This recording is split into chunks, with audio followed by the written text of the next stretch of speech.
Hi, first time మీరు మన కోసం ఛానల్ చూస్తున్న వాళ్ళైతే సబ్స్క్రైబ్ చేసుకోండి. అరే నువ్వేం కంటెంట్ చెప్పకుండా సబ్స్క్రైబ్ చేసుకోమని ఎలా అడుగుతున్నావు అంటే, సబ్స్క్రైబ్ చేసుకున్నాక కూడా మీరు కంటెంట్ చూడొచ్చు. ఎందుకంటే సబ్స్క్రైబ్ అనేది ఫ్రీ, మన దగ్గర అన్ని ఫ్రీ సబ్స్క్రిప్షన్సే. So you can just subscribe. ఆంధ్రప్రదేశ్లో, తెలంగాణలో మంచిగా కామెడీ క్లాసెస్ జరుగుతూ ఉన్నాయి. అధికార యంత్రాంగం తమ పనులను చాలా స్ట్రిక్ట్గా చేస్తున్నారు. వాటి గురించి పొగట్టడానికి వీడియో చేస్తున్నాను. సో సబ్స్క్రైబ్ చేసుకో మిత్రమా, సబ్స్క్రైబ్ చేసుకో నా సహోదరి, తమ్ముళ్ళు, అక్కలు అందరూ సబ్స్క్రైబ్ చేసుకోండి. మాలాంటి వాళ్ళని కూడా అప్పుడప్పుడు ప్రోత్సహించాలి. మీరు ప్రోత్సహిస్తేనే నేను సంతోషంగా ఉంటా, నాకు కాస్త సంతోషం ఇచ్చిన వాళ్ళు అవుతారు.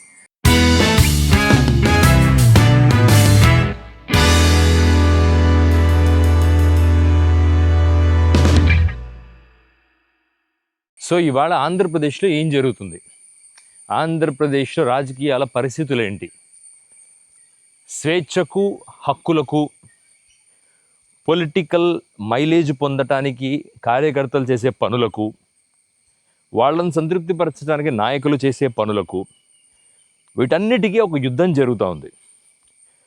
ఏ పొలిటికల్ పార్టీ అయినా ఏం నమ్మేసిందంటే, రోడ్డు మీదకి వచ్చి ధర్నాలు చేసే కార్యకర్తల కన్నా యూట్యూబ్లోనో సోషల్ మీడియాలోనో కంటెంట్ పెట్టి పార్టీల యొక్క క్రెడిబిలిటీని ఇరుకున పెట్టగలిగితే వాళ్ళు పనికొస్తారు మనకు అనుకునే స్టేజ్కు పొలిటికల్ పార్టీ వచ్చింది. ఇదేమి నేను సొంతంగా చెప్పట్లేదండి. ఈ మధ్య మీరు ఏ పొలిటికల్ పార్టీ ట్రెండ్స్ని చూసినా కూడా,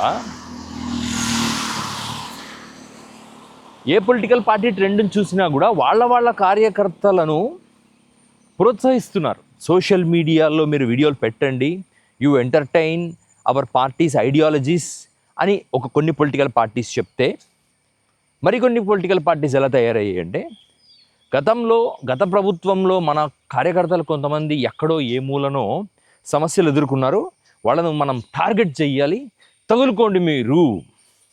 ఆ పార్టీ కార్యకర్తలు ఆడ కాదు, మగ కాదు, పిల్ల కాదు, ఎవ్వరని పట్టించుకోకండి, మీరు తగులుకోండి, troll them, harass them, irritate them. ఇంకా ఎట్లా అంటే, ఇంకా మనిషి బతుకుండాలంతే, వాడు క్రెడిబిలిటీ ఏమనకూడదు, చంపేయాలి వాడిని అనే స్టేజ్కి కొన్ని పొలిటికల్ పార్టీస్ ట్యూనప్ చేసాయి. ఖచ్చితంగా ఈ ట్రెండ్లో ఉండకూడని వ్యక్తులు ఎవరు అంటే మిస్టర్ నారా చంద్రబాబు నాయుడు ఖచ్చితంగా ఉండకూడదు. ఎందుకు ఉండకూడదు? Because of his age, because of his credibility, because of his buildup of the opinion across the public platform. అంటే తన ఎటువంటి వాడు, తన క్రెడిబిలిటీ ఏంటి, రాజశేఖర రెడ్డి కన్నా నేనే ఎక్కువ అని చెప్పడానికి ట్రై చేస్తారు, కానీ అప్పుడప్పుడు ధైర్యం చేయడు. ఎందుకంటే తన పక్కన పిఆర్టీని చెప్తారు, సార్ అటువంటి మాటలు చెప్పకండి, బ్యాక్లాష్ వచ్చేస్తుంది. చంద్రబాబు నాయుడు గారు ఇంకా దాని నుంచి బయటపడడానికి తను ఒక విజనరీ అని, తను ఒక ఐటీ సెక్టర్ని లేపిన ఒక వ్యక్తిగా తను ప్రొజెక్ట్ చేసుకుంటుంటాడు, తప్పులేదు.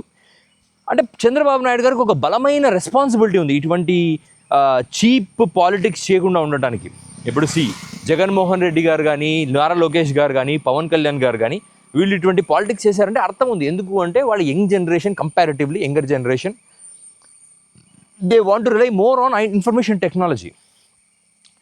ఈ పార్టీస్కున్న ఈ యొక్క పనికిమాల మైండ్ సెట్ని అడ్వాంటేజ్గా తీసుకొని కొంతమంది పొరంబోకులు సోషల్ మీడియాని వేదిక చేసుకొని వాళ్ళ హిడెన్ ఎజెండాస్ వేరే ఉంటాయండి. ఎమ్మెల్యే టికెట్టో, ఎంపీ టికెట్టో, డబ్బులో, కాంట్రాక్ట్లో. సో బేసికలీ పొలిటికల్ లీడర్స్ యొక్క ఐడియాలజీస్ వేరు ఉంటాయి. ఈ యొక్క కమాండ్ గ్రూప్స్ ఉంటాయి కదా ఈ సోషల్ మీడియాలో ఉండే, వీళ్ళ యొక్క ఎక్స్పెక్టేషన్స్ వేరు ఉంటాయి. సో పైన ఉన్న నాయకుల్ని సంతృప్తి పరచాలి, వాళ్ళ కళ్ళల్లో రీచ్లో పడాలి, మనం ఏం చేయాలి అని ఆలోచించినప్పుడు వీళ్ళకి తట్టే అంటే చదువు ఉండదు, సరైన పెంపకం ఉండదు, సంస్కారం ఉండదు. ఇటువంటివన్నీ లేకపోవడం వల్ల వీళ్ళ థాట్ ప్రాసెస్ ఎలా ఉంటుందంటే, అటాక్ చేద్దాం, అవతల వాళ్ళు ఎవరైనా సరే వాళ్ళని అటాక్ చేద్దాం, వాళ్ళని హెరాస్ చేద్దాం, వాళ్ళని అవమానిద్దాం. ఈ క్రమంలో ఈ మధ్య సోషల్ మీడియాలో వరుస పెట్టి అరెస్టులు జరుగుతున్నాయి. వాడు ఎవడు, ఎందుకు అరెస్ట్ అవుతున్నాడు అనేది కూడా అనవసరం మనకు. జర్నలిస్ట్ అరెస్ట్ అవుతున్నాడా, ఒక సోషల్ యాక్టివిస్ట్ అరెస్ట్ అవుతున్నాడా, యూట్యూబర్ అరెస్ట్ అవుతున్నాడా, సంబంధం లేని వేరే వ్యక్తి అరెస్ట్ అవుతున్నాడా మనకు తెలీదు. అవుతున్నారు. ఎందుకు అవుతున్నారు అంటే దీనికి జస్టిఫికేషన్ నేను పవన్ కళ్యాణ్ ఒక మాల, అసలు పవన్ కళ్యాణ్ మాట్లాడదాం. పవన్ కళ్యాణ్ వచ్చేసి అక్కడ కూర్చొని ఒక మాల వేసుకున్నాడండి ఆయన. అది మాలో దీక్షో ఆ భగవంతుడికి ఆయనకి తెలియాలి. ఎందుకంటే డ్రామా ఆర్టిస్టులు ఎప్పుడు ఏ డ్రెస్లో ఉంటారో తెలియదు. మీలో చాలామంది అనుకోవచ్చు, అరే నువ్వు దేవుణ్ణి అంటున్నావా అంటే ఇంకా నేను మీ విజ్ఞతగా వదిలేస్తాను. నేను దేవుడిని అంటున్నానా, దేవుడి పేరు ముసుగేసుకొని డ్రామాలు ఆడుతున్న నాయకులను అంటున్నానా, మీకే అర్థం కావాలి. ఎందుకంటే జనసేన కార్యకర్తలకు తమ నాయకుడిని కాపాడుకోవాల్సిన బాధ్యత ఉంటుంది. అతను ఎన్ని తప్పులు చేసినా అతన్ని భరించాల్సిన బాధ్యత ఉంటుంది. మనకేముంటుందండి, కామన్ పీపుల్కి మన కళ్ళకు ఆర్గానికల్గా ఏది కనపడితే అది మనం నమ్ముతాం. ఆర్గానికల్గా అంటే మన మైండ్కి ఒక దేవుడు ఒక సృష్టిలో ఒక బలమైన ఇది ఇచ్చాడు, శక్తి ఇచ్చాడు. అదేంటి అంటే observing everything and understanding the truth from it. మీరు దాంట్లో ఎవడు ఎన్ని అబద్ధాలు ఇన్ఫరెన్సెస్ డ్రా చేసి మీకు చెప్పినా కూడా మీ మనసుకు నిజం తెలుసు, ఏది నిజం అని. ఇప్పుడు మనం అయ్యప్ప మాల వేసుకుంటాం. ఆంధ్రప్రదేశ్ వాళ్ళు, తెలుగు వాళ్ళు ఎస్పెషలీ అయ్యప్ప మాలకు చాలా విలువిస్తారు. మనం నల్ల పంచ కట్టుకుంటాము, నల్ల చొక్కా వేసుకుంటాము, తలకు స్నానం చేసినప్పుడు దువ్వము, పౌడర్ వేసుకోము, సెంటు కొట్టుకోము, చెప్పులు వేసుకోము. కానీ తమిళనాడులో చెప్పులు వేసుకుంటారు. శబరిమల కొండెక్కేటప్పుడు కూడా నేను ఛాన్సాలు చూశాను. చాలా రాష్ట్రాల వాళ్ళు చెప్పులు వేసుకొని ఎక్కుతారు. వాళ్ళ జస్టిఫికేషన్స్ వాళ్ళకునే, వాళ్ళు తప్పులు చేశారని నేను అనను. మన ప్రాంతపు అలవాట్లకు కట్టుబడులకు మనం కట్టుబడి ఉంటాం కాబట్టి ఆబ్వియస్లీ మన ప్రాంతపు వ్యూస్లోనే చూస్తాం. ఇప్పుడు జనసేన, ఇప్పుడు పవన్ కళ్యాణ్ మొన్న ఓజీ సినిమాకి ఏదో ప్రమోషన్లో ఓజీ 2 ఏదో తీయటానికి కింద చెప్పులు వేసుకొని ఇలా ఇలా ఇలా తుపాకులు ఇలా పెట్టుకొని కళ్ళద్దాలు పెట్టుకొని ఈ ఫోటో పెడతాను చూడండి మీకు స్క్రీన్ మీద, ఇలా రెడీ అయ్యేసి ఇలా వీడియోలు పెట్టి ఇలాంటివన్నీ చేస్తూ ఉంటాడు పవన్ కళ్యాణ్. దీన్ని మనం ప్రశ్నించామనుకోండి, జన సైనికులు అంటారు, రేయ్ నీకేం తెలుసురా, సినిమా నటులురా, అదొక ప్రొఫెషన్ రా. అంటే బాబు, మేం చేస్తే తప్పులు అంటే కామన్ పీపుల్ పొరపాటు చెప్పులు వేసుకొని నడిస్తే మనల్ని ఫోటో తీసి ఆన్లైన్లో ట్రోల్ చేస్తారే, మీ నాయకుడు చేసే తప్పు కదా. ఎందుకు ఈ హిపోక్రసీ, ఎందుకు ఇదంతా? మీ నాయకుడైనా సరే వాడేం మీ ఇంట్లో వాడు కాదు కదా, మన అమ్మ నాన్న కాదు కదా. దేవుడి దగ్గరికి వచ్చేసరికి మేము బాధ్యతగా ఉంటామన్న ప్రతి ఒక్కడికి నాయకుడినైనా సరే ప్రశ్నించగలిగిన హక్కు ఉన్నప్పుడే మీకు వెన్నుపూస్తుందని సమాజం నమ్ముతుంది. సోషల్ మీడియాలో మనం ఎన్ని డ్రామాలు ఆడినా కూడా వెన్నుపూస ఉందా లేదా అనేది జనాలకు అర్థమైపోతూ ఉంటుంది. సో ఇది పవన్ కళ్యాణ్ పరిస్థితి. పవన్ కళ్యాణ్ ఒక ప్రెస్ మీటో ఒక వీడియో రిలీజ్ చేశాడు. ఏమని? ఎవరి మత విశ్వాసాలనైనా దెబ్బతీసే విధంగా కానీ, కులాలను కించపరిచే విధంగా కానీ, హక్కులను హరించే విధంగా కానీ ఒక సుదీర్ఘమైన లిస్టు చెప్పాడు. అది ఎవడో లక్ష్మీకాంత్ పుస్తకంలో 4 పేపర్లు రాసి తెలుగులో డబ్బింగ్ చేసి రాసి ఇచ్చాడు. అతనికి అంతకన్నా సీన్ లేదు. అతను సొంతంగా ఏది మాట్లాడాడు. అయినో సొంతంగా అతను ఒకటి మాట్లాడగలడు, నా కొడకల్లారా చెప్పుతో కొడతా, మిమ్మల్ని ఎగిరేసి కొడతా, మిమ్మల్ని మీదేసి కొడతా, ఇటువంటివి చెప్పగలడు. కానీ సబ్జెక్ట్ మాట్లాడలేడు. సబ్జెక్ట్ మాట్లాడాలన్నా ఒక పేపర్ వస్తుంది, ఒంటి మీద కాషాయం వస్తుంది. ఇది మన దేశ దౌర్భాగ్యమైన స్థితి. ఇది దీని గురించి మనం ఏం మాట్లాడలేము. సో అతను వచ్చి పవన్ కళ్యాణ్ మాట్లాడేశాడు. మాట్లాడి శుద్ధపూస కబుర్లని చెప్పెళ్ళాడు. యాక్చువల్లీ మీరు అనుకోవచ్చు ఇదంతా ఒక రాష్ట్రంలో 2 అరెస్టులు జరిగాయి. I don't want to take out their names. ఎందుకు నేమ్స్ తీయను అంటే, నేమ్స్ తీస్తే ఆటోమేటికల్ అవి డైవర్ట్ అయిపోతాయి. వాడికి సపోర్ట్గా వీడు వీడియో చేశాడు, వీడికి సపోర్ట్. నాకు ఎవ్వడికి సపోర్ట్గా వీడియో చేయాల్సిన అవసరం లేదు. ఎవ్వడు తక్కువ ఏం కాదు ఈ దేశంలో. ఈ రాష్ట్రంలో అయితే మరీ గబ్బుగా తయారయ్యారు. కానీ పవన్ కళ్యాణ్ తిట్టాడని ఇన్స్పైర్ అయ్యి ఇంకొకరిని తిట్టుకుంటూ ఏం చేశారా మీరు అంటే తిట్టుకుంటూ ఈ 5 ఏళ్ళు నడిపేశాం. నెక్స్ట్ జగన్మోహన్ రెడ్డి గారు వస్తారు. ఈ తిట్టిన వాళ్ళంతా ఏం చేస్తారు? జగన్మోహన్ రెడ్డి గారి దగ్గర కూర్చొని బేరం పెడతారు. మీకోసమే మేము తిట్టాము, మీకోసమే మేము అది చేసాము, ఇది చేసాము, కాబట్టి మీరు ఏదైనా చేయాలి. నాయకులు అనే వాళ్ళకు ఒక స్ట్రెస్ ఉంటుంది. అరే బాబు మేము పరిపాలన చేయాలి. వీళ్ళు ఏం చేస్తారు? వీళ్ళు ప్రెషర్ పెడతారు నాయకుల మీద. పెట్టినప్పుడు వాళ్ళు తల ఒగ్గలేదు అనుకోండి. ఎగ్జాంపుల్ రఘురామకృష్ణంరాజు. నేను రాజును, నేను డబ్బున్నవాడిని, ఇంతెత్తున్నాను, నాకు కాంట్రాక్ట్ ఇవ్వలేవా జగన్ అని అడిగినప్పుడు జగన్మోహన్ రెడ్డి గారు అవుట్రైట్ రిజెక్ట్ చేశారు. ఎందుకంటే నాకు తెలుసు జగన్మోహన్ రెడ్డి గారి మెంటాలిటీ ఏంటో. నాకు ఒక ఐడియా ఉంది, ఒక బేసిక్ ఐడియా ఉంది నాకు. రిజెక్ట్ చేసినప్పుడు జగన్మోహన్ రెడ్డి గారి మీద రచ్చబండ అనే పేరు పెట్టుకొని కూర్చుంటే ఏబిఎన్ ఆంధ్రజ్యోతి దాదాపు 4 ఏళ్ళండి కవర్ చేశాడు. ఎందుకంటే వాడికి కావాల్సింది ఏబిఎన్ ఆంధ్రజ్యోతికి, వాడికి కావాల్సిన ప్రాజెక్టులు, కాంట్రాక్టులు, డబ్బులు జరగాలి. మీడియాలో ఎంత డబ్బులు వస్తాయండి, బయట నుంచి రావాలి కానీ వీళ్ళందరికీ డబ్బులు. సో ఇలా డబ్బులు దోచుకోవటానికి ఎవడి గేమ్ వాడు ఆడుతున్నాడు. రఘురామకృష్ణంరాజు లాగే మరొక జోసెఫ్ రాజో, ఇంకొక రాజో ఎవరో ఒకరు వస్తారు. They want their own benefits. ప్రశ్నిస్తున్నా, ప్రజల కోసం మాట్లాడుతున్నా, ఏదైనా కూడా అంతర్లీనంగా ఏదో ఒక బెనిఫిట్ లేకుండా ఎవడు ఏదో పని చేస్తాడంటే నేను నమ్మను. నాతో పాటు జగన్మోహన్ రెడ్డి అస్సలు నమ్మరు. సో ఇక్కడ మనకు వాళ్ళ హిడెన్ ఇంటెన్షన్స్, వాళ్ళ హిడెన్ ఎజెండాస్ ఏంటి అనేది మనకు అనవసరం. కానీ బట్ ద ట్రూత్ ఇక్కడ మాట్లాడాలి. మనం కొన్ని ట్రూత్స్ మాట్లాడాలి. పవన్ కళ్యాణ్ వచ్చి ఈ కబుర్లు చెప్పినప్పుడు ఒక కామన్ మ్యాన్గా నేను ఎలా ఫీల్ అయ్యానంటే, మౌనంగా చూశాను అతన్ని. ఎందుకు మౌనంగా చూశాను? అరే, మేము మనుషులం, మనం సహజంగా నమ్మేది ఏంటండి, ఫస్ట్ ముద్ర లేచి ప్రతి ఒక్కరు సెల్ ఫోన్లో చూసేది మన ఏజ్ గ్రూప్ వాళ్ళు కాకపోయినా మన సీనియర్స్ అందరూ దేవుడి ఫోటోలు చూస్తారు. నాకు కొంతమంది ఉన్నారు, రోజు పొద్దున్నే 4 గంటలకే వాట్సాప్ గ్రూప్లో ఏ రోజుకి ఆ రోజు దేవుడి వీడియోలు పంపిస్తుంటారు నాకు, ఇంక్లూడింగ్ సాయిబాబా. ఎందుకంటే సాయిబాబాను కూడా దేవుడిగా నమ్మేవాళ్ళు ఇంకా ఇంకా ఇంకా కోట్లలో ఉన్నారు. సో ఇటువంటి వాళ్ళు నమ్మే ప్రధానమైన పాత్ర ఎవరు అంటే జీవితంలో దేవుడు. తల్లిదండ్రులుగానే ఎక్కువ దేవుడిని నమ్ముతాం. తర్వాత బయటికి వెళితే మాకు రక్షణ ఇస్తారు అని నమ్మేది పోలీసులు. ఇర్రెస్పెక్టివ్ ఆఫ్ ద ఏజ్ పోలీసులకు విశ్వాసం ఇస్తాం. హాస్పిటల్కి వెళ్తే ఖచ్చితంగా చచ్చిపోకుండా కాపాడతారు మనల్ని అని నమ్మేది డాక్టర్. ఈ ముగ్గురిని వాడుకొని ఈ రాజకీయాలు చేయటం ఏంటో పవన్ కళ్యాణ్. జస్ట్ నేను అతను ఆ కాషాయ వస్త్రాలు వేసుకొని సాఫ్ట్గా చీపిరి కళ్ళు ఇలా కళ్ళు పెట్టుకొని అలా చేస్తే అవ్వదు, ఇలా చేస్తే అవ్వదు, ప్రశ్నిస్తాం, తొక్క పెట్టి నారదీస్తాం అని ఇటువంటి డైలాగ్లనే మాట్లాడాడు. Just I was shocked to understand ఎందుకు ఈ మనిషి ఇలా ఉన్నాడు. అరే బాబు, నిన్ను మేము ఎందుకు సెలెక్ట్ చేసుకున్నామంటే, ఎందుకు నీకు ఓట్లు వేసాము, ఎందుకు నిన్ను నాయకుడు చేశాము. నీకున్న సైకోటిక్ ఫ్యాన్స్ ఉంటారు, కొంతమంది సైకో విధవాళ్ళు ఉంటారు. అది చెప్పాను, రాష్ట్రం కూడా చెప్పాను. ఇంట్లో కూర్చొని సమాజంతో కలవకుండా సైలెంట్గా, డ్యామ్ సైలెంట్గా, ఎవరితో కలవకుండా నీలాగా ఇమిటేట్ చేస్తూ జుట్టు ఇలా అనుకుంటా ఇన్స్టాగ్రామ్లో వీడియోలు చేస్తుంటారు కొంతమంది. వాళ్ళ గురించి కాదు నేను సెలెక్ట్ చేసుకుంది.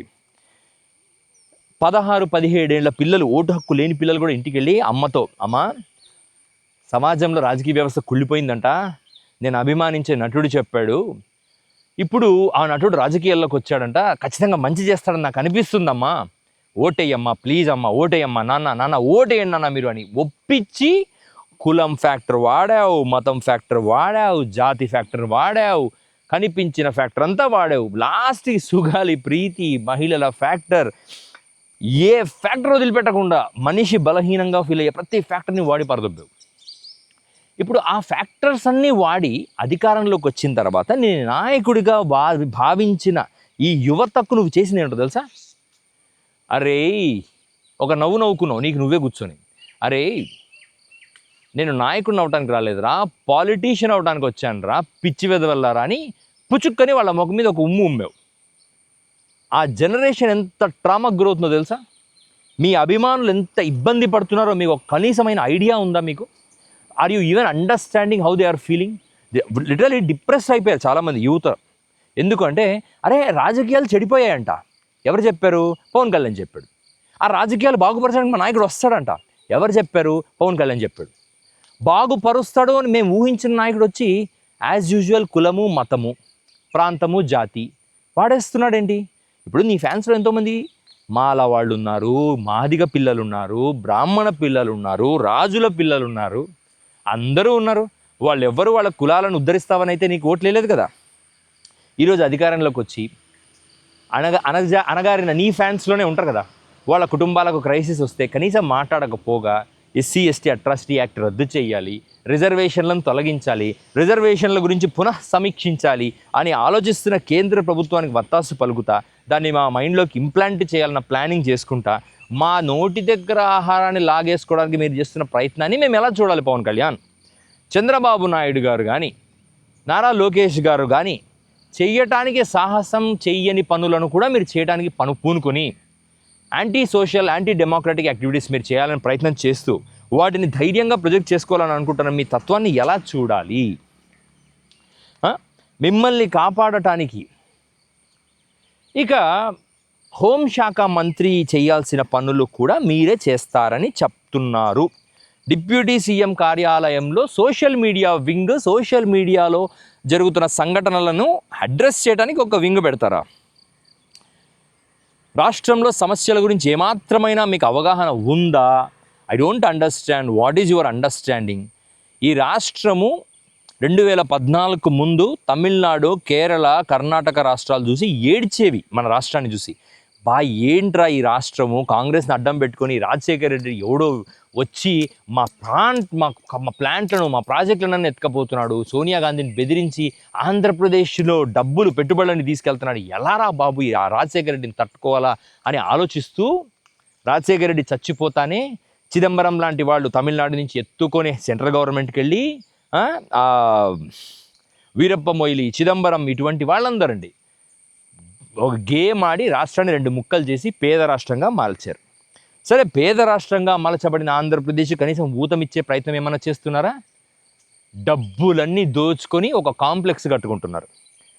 ఆంధ్రప్రదేశ్లో తీర్చడానికి సమస్యలు లేవా మీకు? పథకాలను అనౌన్స్ చేయటం ఎందుకు? వాటిని తుంగలోకి తొక్కడం ఎందుకు? Very simple. We have lot of things to handle in Andhra Pradesh. Law and order అంటావు, సోషల్ మీడియా అంటావు. ఎంత దుర్మార్గమైన దౌర్భాగ్యమైన పరిస్థితిలో బతుకుతున్నామంటే నేను ఎప్పుడు ఊహించలేదు. నేను నా గ్రాడ్యుయేషన్ డేస్ అయిపోయినాక కాంపిటేటివ్ ఎగ్జామ్స్ రాసి గ్రూప్సో సివిల్సో కొడదామని చాలా ప్రయత్నం చేశా. కానీ ఇప్పుడు రియలైజ్ అవుతున్నా, I have done a good thing coming out of that section. మీలాంటి వాళ్ళ కింద పనిచేస్తుంటే ఈ పాటికి సస్పెండ్ అయ్యి నేను రోడ్డు మీద పిచ్చెక్కి తిరిగేవాడిని. అరే బాబు మీరేం చేస్తున్నారా నాయన, ఇది కాదు కదా అని. పాపం ఈరోజు గవర్నమెంట్ జాబుల్లో ఆఫీసుల్లో పనిచేస్తున్న ఐఏఎస్లు కానీ, ఐపీఎస్లు కానీ, డిఎస్పీలు కానీ, రెవెన్యూ ఆర్డీఓలు కానీ, ఎంఆర్ఓలు కానీ, వీళ్ళందరూ నిజంగా వాళ్ళు చదువుకున్నదే చేస్తున్నారు. వాళ్ళ మొగం చేస్తున్నారు. వాళ్ళు ఏం చదువుకుంది చేయట్లేదు. మీకు ఊడిగం చేస్తున్నారు. రాజకీయ నాయకులకు ఊడిగం చేస్తున్నారు. చదువు సంధ్యలు లేని మొఖానికి రంగులు వేసుకొని నాటకాలు ఆడుకునే, డ్రామాలు ఆడుకొని రోజు కూలీలు తీసుకుపోయి వీళ్ళందరూ యాక్టర్లందరూ, సినిమా యాక్టర్లందరూ రాజకీయాల్లోకి వచ్చేసారు. మీరందరూ చేసే దుర్మార్గమైన పనులకు పాపం వాళ్ళు బలైపోతున్నారు. గొప్ప గొప్ప చదువులు చదువుకున్నాడు. This is the power of the democracy. Democracy గొప్పతనము. డెమోక్రసీలో దౌర్భాగ్యమైన పరిస్థితి ఏంటంటే ఎవడికి పడితే వాడు చదువుకున్నవాడు కూడా, ఈ దేశానికి ఎంతో కొంత మంచి చేయాలనుకున్నవాడు కూడా ఊడిగం చేయాల్సిన పరిస్థితి. I did not expect this from Andhra Pradesh. అరెస్టులు చేయటం వల్లనో, ప్రజల గొంతుకు నొక్కేయటం వల్లనో మీరు సక్సెస్ సాధిస్తారని మీరు అనుకుంటున్నారు కదా. మీరు ఆ లూప్లోనే సంతోషంగా బ్రతకండి సార్. మీరు అధికారంలో పోవాలని నేను కోరుకోవడం లేదు, మీది అధికారంలో ఉండాలని కోరుకోవట్లేదు. నేను ప్రజలకు కూడా విజ్ఞప్తి చేస్తాను, మన బతుకులు ఇంత భయంకరంగా తయారవుతున్నాయని చెప్పడానికి ఈ వీడియోలు చేస్తున్నాం. మనం చూడాల్సిందేంటి, మనకు చూపిస్తుందేంటి, మనం వినాల్సిందేంటి, మనకు వినిపిస్తుందేంటి, ఇవన్నీ మనం అర్థం చేసుకోక బేరీజ్ వేసుకోకపోతే జీవితం సంకనాకి పోవటం అంటే ఏంటో తెలుసా? మనకు తెలియకుండానే సంకనాకి పోవడం అంటే ఏంటో తెలుసా? ఇప్పుడు జరుగుతుంది.